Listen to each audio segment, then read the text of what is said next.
Alright, so this video is just over one problem, and that is sigma notation.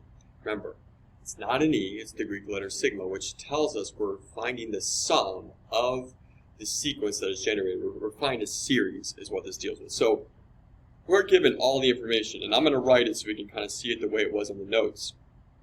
Is I have my sigma, and I'm told, hey, I'm going to use k equals 0. And I have a 4 on top, and my argument is 3k minus 2. And I want to focus on that. So remember, the videos are not just, hey, here's the answer. It's, here's the problem with the concept. Or if you're struggling so you can hear an explanation one last time before the test for it, is if I'm going through, what does each part mean? This is the argument. 3k minus 2 is what generates your series. And how you generate the series are based off the other two numbers you're given. The k equals 0 is telling you your starting position in the series. I am going to start at the 0 term. That's what that's telling you. And then the top number is telling you your stopping position. What term am I going to stop at? I'm going to stop at the 4th term. So if I were to think of this like a table, is if I look at it, hey, I have my terms, and I'm just going to kind of write it like a table. I'm going to start, and this is your position, what k value. I'm going to start at the 0 position, and I'm going to go and go and go until 1, 2, 3, until I get to the 4th position. And that is going to be my last one. That is what it is telling you with the k equals 0 and the k equals 4. What position are you starting at in the series, and what position are you ending at in the series? I'm starting at the 0 term, I'm ending at the 4th term.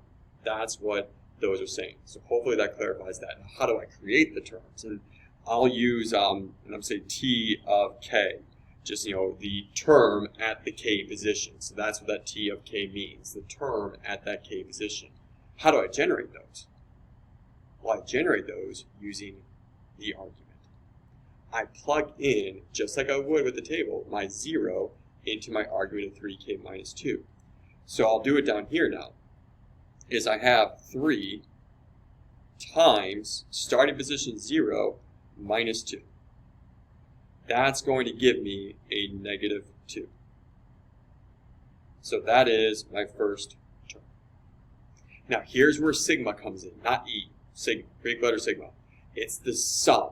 So I'm going to add the next one. And so I'm going to be following this pattern every single time. But the next term, I've already found this one, I'll erase it. So I have this is negative 2, not that one, but the first one is negative 2. Let me put it down here. That's the first term, just like plugging into a table. Well, then I'm going to plug in the next term, which is my 1. 3 times 1 minus 2, and so that is going to give me a 1. But it is a sigma notation. It's a series, so I have to add the next one. Well, the next one I'm going to plug in, so I know this is 1. I'm going to plug in 2, and that's going to give me 3. But it's sigma notation. It's a series, which means I'm going to add the next one I find. And I'm going to keep doing this across the entire thing until, so I have what, 3 for this one? I'm going to do it again, but this time I'm going to plug in the 3rd position, the 3rd term. And that is going to give me, sorry, this should be 4. That's going to give me 7. So 3 times 2 minus 2, 4. Bad math there, I apologize. And then 3 times 3 minus 2, 7. And I have to, so I have this one as 7. I have to go back up to the table, change this one to 4 as well. I have to do the last one. And the last one I plug in is my 4th position. And that should give me 10. So I have 10. Notice, there's my sigma notation. Now what is expanded form? Because the problem does say expanded form, and I'll highlight it in orange for you. this is your expanded form. That is what I'm looking for when I say the expanded form. -2 plus 1 plus 4 plus 7 plus 10, expanded form. Now I'm asking for what's the sum as well. So I would add those numbers together, and I am going to get, in this case, 20. That is the sum. So the two parts it's asking for are what's the expanded form, and it's asking for what's the sum.